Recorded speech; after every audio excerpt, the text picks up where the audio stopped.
Hey guys, I hope you're all doing wonderful. I wanted to do like a May bullet journal setup flip through, but this is actually a new journal. So even though I've already done a month in this journal, I wanted to go through all the new setup spreads.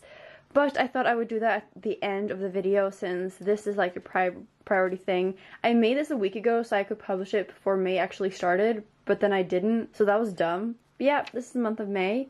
And here I do a similar setup. Last month I had the box grid the other way. This way I do it like that and just add a Dutch door. So it fits perfectly. And then I have angel card and task down here. I haven't really filled it out yet, as well as wins, where I write down all the great stuff that happened to me, or I do, or accomplish, or see. Anything that's a great thing that happens in the month of May. I really love doing this. It's kind of like a memory thing, but also like to reflect and something you can look back on. It's really great. I highly recommend it. And I'm glad to be back with the big boxes. And then here we have a habit tracker.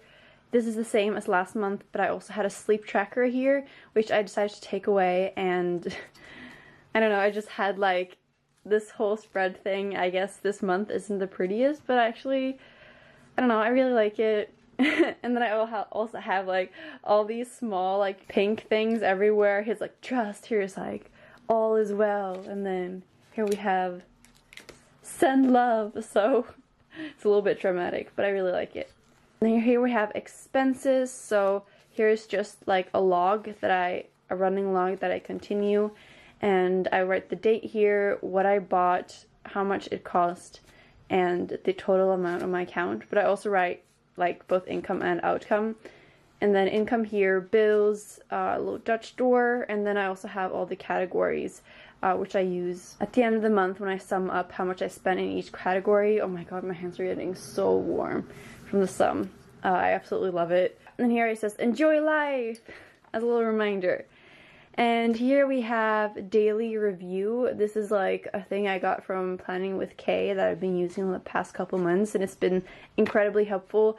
I basically rate from 1 to 4 with these colors how all these categories went that day. So I have success, energy, food, and sleep. And success is like everything together, like how good of a day it was, like did I get a lot of stuff done, just like a mix. What I rate a successful day, I don't know, sometimes it's just like I had a good time.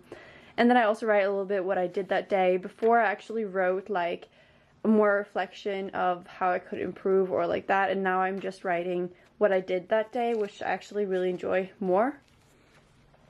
And then here's my first weekly setup. This is this week. Today it's Saturday, and here I have my events on the side, and I also just have like a little bit to-do list, and I made a little reflection, and that is it. I still haven't made next week. So let's take a look at my setup. I didn't do anything fancy for my setup, but I still want to show you what I did. And the first page is "You've got this," because I needed some motivation before I started doing my spreads. And then here is like my monthly setup. I do the same setup the last couple bullet journals that I've had, like this, where I just use color coded and then write what the color codes mean down here. I actually really like this. It makes me, then I can see much clearer when I'm busy and stuff, when there's a lot going on. And then here I had a little extra column, so I wrote best things that happened 2019. And then here I have a mood tracker, and as you can see, I already filled up an entire month. Oh my god, I literally was only sad for like 4 days in the month. That is a record, I think. So yeah, I added another category. Before I only had 4 smileys, but I added extra one.